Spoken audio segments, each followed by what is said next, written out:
நேரமே, எலியாவின் தேவனே அவர் இறங்கிடும் நேரமே, அசைவாடும் அனலாக்கும் எங்கள் அக்கினி ஜுவாலையே, அசைவாடும் அனலாக்கும் எங்கள் அக்கினி ஜுவாலையே, எலியாவின் தேவனே அவர் இறங்கிடும் நேரமே. நாம மகிமைப்படுவதாக. ஆண்டவர் நாளில் பேசும்படி நம்ம கேட்போமா? ஏசப்பா எங்களோடு பேசுங்கப்பா, இயேசுவின் நாமத்தின் பிதாவே, ஆமென். எடுத்து வாசிப்போம். 1 கொரிந்தியர் 6ஆம் அதிகாரம் அதுல 7ஆம் வசனத்தை வாசிப்போம். நீங்கள் ஒருவரை ஒருவர் வழக்காடுகிறது எவ்விதத்திலும் குற்றமாய் இருக்கிறது. அப்படி செய்வதை விட நீங்கள் ஏன் அநியாயத்தை சகித்து கொள்கிறதில்லை, ஏன் நஷ்டத்தை பொறுத்து கொள்கிறதில்லை என்று எழுதப்பட்டிருக்கிறது. ஏன் அநியாயத்தை சகித்து கொள்வேன். இப்ப நம்ம இன்னைக்கு சில காரியங்கள் நம்ம என்ன பண்ண முடியல, சகித்து கொள்ள முடியாத காரியங்கள் நடைபெறுவதை பார்க்கிறோம். ஸோ இந்த வேதாகமத்தில் நீங்க ஃபுல்லா வாசிங்கன்னா என்ன பண்றாரு ஆண்டவர் இந்த காரியத்தை சொல்றாரு. என்ன பண்ணக்கூடாது, நீங்க இது அநியாயமான காரியம். இப்போ அப்சலோம் பார்த்தீங்கன்னா சோதரம், தாவீது எவ்வளவு பெரிய ராஜா, ஆண்டவர்களும் ராஜா உயர்த்தினார் பாருங்க. தன்னுடைய மகனை என்ன பண்றான், சோதரம், அவனை துரத்துறதை நாம் பார்க்க முடியும். தொலைந்து போ பேலியான மகனை தொலைந்து போன்னு என்ன பண்றான், மகனை என்ன பண்றான், ஆட்களை எழுப்பி என்ன பண்றான், தவறான ஆலோசனை கேட்டு சரியா பண்ண தகப்பனுக்கு விரோதமாக பிள்ளை எழுப்பி என்ன பண்ணுது, ராஜ்யம் பார்த்துட்டு அவன் எதுவுமே பேசல. தாவீது என்ன பண்றான், அநியாயத்தை என்ன பண்றான். இது ஒரு அநியாயம் பாருங்க. ஒரு குடும்பத்துல ஒரு பெற்றெடுத்த எவ்வளவு ஒரு வேதனையா இருக்கு பாருங்க. சில காரியங்கள் வழியா நடந்துன்னா அப்ப சில காரியம் நம்ம சகிக்கத்தான் செய்யும். நம்ம சகிக்கும் பொழுதுதான் ஆண்டவர் அப்படியே விடுறது தேவன் அல்ல. அவர் ஆண்டவர் கண்டங்க விடாம இருக்காரு வாழ்க்கையில, அப்படி இல்லை. ஆண்டவர் அப்படியே விடுறது இல்லை. அது அப்சலமா இருந்தாலும் யாரா இருந்தாலும் சரி, ஆண்டவர் என்ன சரியாக நீதி செய்யறதை பார்க்க முடியும். மறுபடியும் தாவீது அதே இடத்துல தேவன் என்ன பண்ணார், உயர்த்தினதை. அவன் அநியாயத்தை சகிக்கும் பொழுது தாவீதை கர்த்தர் உயர்த்தினார். நாமளும் கூட சில அநியாயமான காரியத்தை நம்ம சகிக்க முடியாம என்ன பண்றோம், பேசிடுறோம், சண்டை போட்டுறோம். அப்படி நம்ம இருக்காதபடிக்கு இந்த தேவனுடைய வார்த்தை சொல்லப்படுகிறது. ஏன் என்ன பண்ணுது, நீ சகித்து கொள்கிறது இல்லை. அப்ப சகிப்புத்தன்மை, அப்ப நம்மளோட ஒரு ஆள் சொல்லிட்டாங்களா, அப்ப சகிக்கும் பொழுதுதான் தேவனுடைய குணாதிசயம் நமக்கு என்ன பண்ணும். நம்ம தப்பா சொல்லியிருப்பாங்க, வெளியே என்னென்னமோ சொல்லியிருப்பாங்க, வேலை ஸ்தலங்களா இருக்கலாம், பல காரியங்கள் சொல்லப்படலாம்.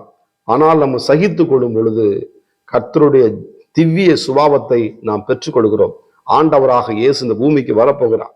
நம்ம சகிக்கும் பொழுது தேவனோடு என்ன பண்றோம், ஆளுகை செய்யும்படியாக, கர்த்தருடைய பிரசன்னத்தை உணரும்படியாக. அப்பதான் நம்ம கிறிஸ்துவையும் என்ன பண்றோம், அந்த குணசத்தை வெளிப்படும். நம்ம சகிக்கும் பொழுதுதான், நம்ம எல்லாத்தையும் சகிக்கும் பொழுதுதான் அப்படின்னா அந்த குணாதிசயம் வெளிப்படும். கோபத்தை சகிக்கணும், சோத்திரம். சில பேர் தேவையில்லாம உண்மையிலேயே நம்ம என்ன பண்ண கல்லறிய மாதிரி பேசுவாங்க. ஆனால் நம்ம சகிக்கும் பொழுது தேவனுடைய ஆசீர்வாதத்தை நாம் சுதந்திரத்துக் கொள்கிறோம். அதான் சொல்லு 8ஆம் வசனம் சொல்லி பாருங்க. நீங்களே அநியாயம் செய்கிறீர்கள், நஷ்டப்படுத்தீர்கள், சகோதரருக்கும் அப்படியே செய்கிறீர்கள் அல்லவா, அப்படி எழுதப்படுறது. இப்ப நம்மளும் என்ன பண்ணோம், சில காரியங்கள் நாம என்ன பண்ணுவோம், தவறுதலா பண்ணியிருப்போம். நாம என்ன பண்ணக்கூடாது, இப்படிப்பட்ட அநியாயமான காரியம் செய்யாதபடிக்கு சில காரியத்தை நாம் ஆண்டவருக்கு சகிப்பு தன்மை எனக்கு தாங்க ஆண்டவரே, என்னால் அதை சகித்து கொள்ள முடியல, இதை என்னால் பொறுத்து கொள்ள முடியல ஆண்டவரே, எனக்கு உதவி செய்யுங்கப்பா என்று கேட்கும் பொழுது தேவன் உதவி செய்ய வல்லவராக இருக்கிறார். ஒருவேளை அநேக நாட்கள் இந்த உங்களால் சகிக்க முடியாமல் இருக்கலாம், அநேக நாட்கள் என்னால் விட முடியாமல் இருக்கலாம். இது என்னை விட்டு நீங்கவே மாட்டேது, சிந்தனை எப்பயும் வந்துட்டே இருக்கிறது. நான் அவரை எப்படியாவது மன்னிக்கிற மாதிரி மன்னிக்க முடியல, இந்த அநியாயத்தை என்னால் பண்ணிட்டாரேன்னு சொல்லிட்டு வேதனையா இருக்குன்னு சொல்லிட்டு ஆண்டவர் சமூகத்தை ஒப்பு கொடுங்க. காட்டி கொடுத்த யூதாசையும் தேவன் சகித்து மன்னித்தது போல நாமளும் இயேசுவை போல வாழ்வோம், தேவனுடைய ஆசீர்வாதத்தை பெற்றுக்கொள்வோம். கர்த்தர் நிச்சயமாக வாழ்க்கையில பெரிய காரியங்களை செய்ய தேவனாகிய கர்த்தர் வல்லவில்லது. ஏன்னா சிலுவையிலே இயேசு கிறிஸ்து நமக்காக எல்லாவற்றையும் சகித்தார். ஆமா, சோத்திரம். இயேசுப்பாவை என்ன பண்ண கல்லறி என்ன பண்ண, கல்லறிவு ஒரு கூட்டம் கிளம்புது, சிலுவையில் அறையுக்கு ஒரு கூட்டம் நம்ம எழும்பி அவர் சிலுவையில் அறைங்க, சிலுவை கோர சத்தம் விடுது.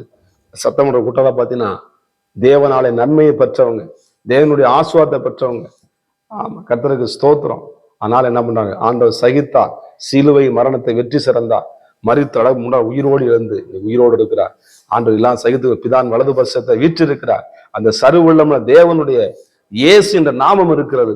ஏசப்பா எனக்கு சகித்துக்கூடிய இந்த கிருபைகளை தாங்கன்னு சொல்லுங்க. நிச்சயமாய் தடைப்பட்டிருக்கிற ஆசீர்வாதங்களை நீங்க பெற்றுக்கொள்வீங்க. பரிசுத்த தேவனே, எங்களோடு பேசின வார்த்தைகளுக்கு ஸ்தோத்திரம். நாங்கள் எதெல்லாம் சகித்து கொள்ளாமல் இருக்கிறோம் அந்த கால சகிக்கக்கூடிய கிருபைகளை எங்களுக்கு தருவீராக. இயேசுவின் நாமத்தின் பிதாவே, ஆமென். God plus. கர்த்தர் உங்களை ஆசீர்வதிப்பாராக. நான் ஒருவன் மாத்திரம் நீந்திருக்க பாகாலின் படைகளை எதிர்த்திடுவேன். நான் ஜெபிக்க ஜெபிக்க அவர் தலையசைப்பார், ஜெபிக்க ஜெபிக்க அவர் தலையசைப்பார். நெருப்பாய் இறங்கிடுவார் என் தெய்வம், நெருப்பாய் இறங்கிடுவார். ஆவியே,